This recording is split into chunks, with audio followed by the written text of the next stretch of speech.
What's going on, everyone? My name is Tenebris Infinite, and today we're going to talk about the ultimate tool of destruction in Generation Zero, the remote explosive. Added in the tactical equipment pack with the New Dawn update just last week, this stealthy, creative, and emergent new tool is one of the best things we've gotten so far in a paid pack.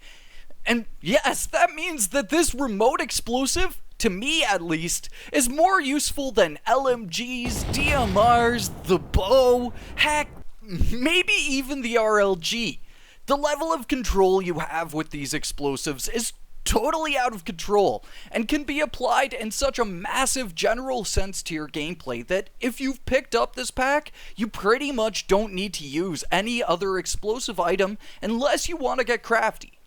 So today, we're going to analyze these freeform explosives and see how effective they truly are, show them in some liberal usage, and then see what's the strongest machine we can take down in one go with these explosives.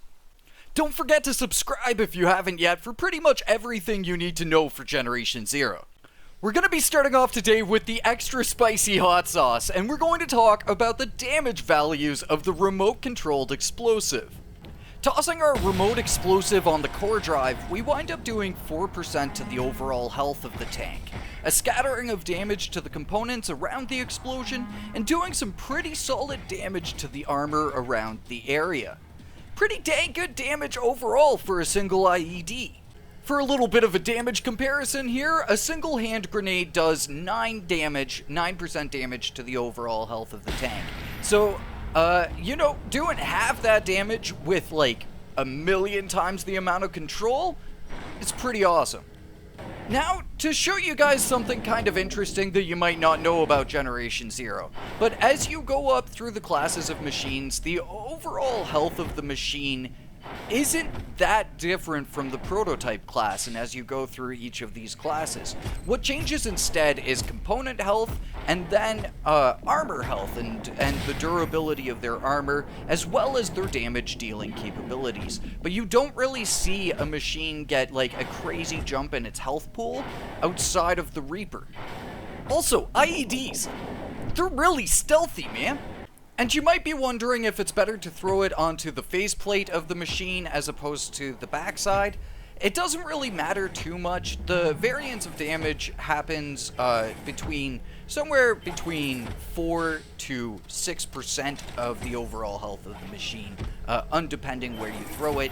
With harvesters, it's a little bit of a different story than tanks because they have a bigger hitbox, so if you throw it onto the legs of the harvester, you're going to do less damage than if you throw it onto the body of the harvester, but overall, you're doing around like 4 to 6%. Damage in Generation Zero has this kind of sliding scale to it, and it's not entirely like a roll of the dice, but it's pretty similar where there are a lot of ramifications that come into play on how much damage you're going to deal to a component. So, for our next big machine, let's take a look at the Harvester. And you can see that we do a whopping 19% damage to the overall health of the Harvester, which means that you could be doing over 20% per remote explosive on a harvester. That's pretty crazy. Now, for the machines that you might be using these remote explosives on quite a bit here in the game, hunters. Now, against this prototype hunter, not only did we do over 25% to his overall health, but we did a massive amount of damage to his unprotected components. And this is where the remote explosives really shine, because with Generation Zero's damage, it's not just the damage that you do outright. Destroying components does an extra burst of damage based on the type of component that you're destroying. So, with that coming into play, all it takes is like 2 remote explosives, and you've nuked a hunter in one shot. Now, you have a max of 5 remote-controlled explosives that you can place in the world. Your character will continue throwing explosives, but once you've hit that cap, your earliest remote-controlled explosive will disappear from the game world. This is a pretty healthy limitation, I think, even though it would be crazy to see unlimited remote-controlled explosives.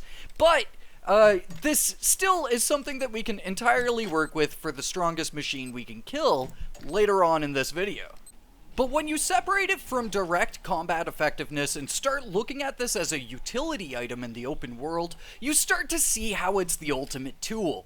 Being able to remotely detonate location-based traps, stealthily set up a doggo to take down an entire pack, or just throw them around freely as you see fit. The remote utility is just genuinely obscene. Hands down, the most freeform and emergent item added to the game in its entire run of the past 3 years. This remote explosive might actually be Jesus reincarnated in Generation Zero, but I'm still testing to figure that one out though.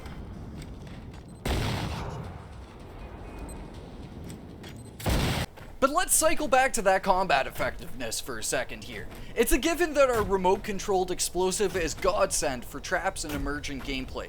But in the realm of purely what goes boom, the strongest machine you can take down with the limitation of 5 explosives is the prototype harvester. Which might not seem like a massive feat, but actually serves to be a really unique way to take harvesters down, even up to Apocalypse class. Stealthily lacing a harvester with explosives is a real big brain play that does some serious damage. So as we wrap this video up, I want to know, have you picked up the tactical equipment pack yet? If you haven't but are looking to, the links are in the description down below, now finally with working links for Xbox players. This pack is probably some of the most genuine, pure fun I've had in Generation Zero in a very long time.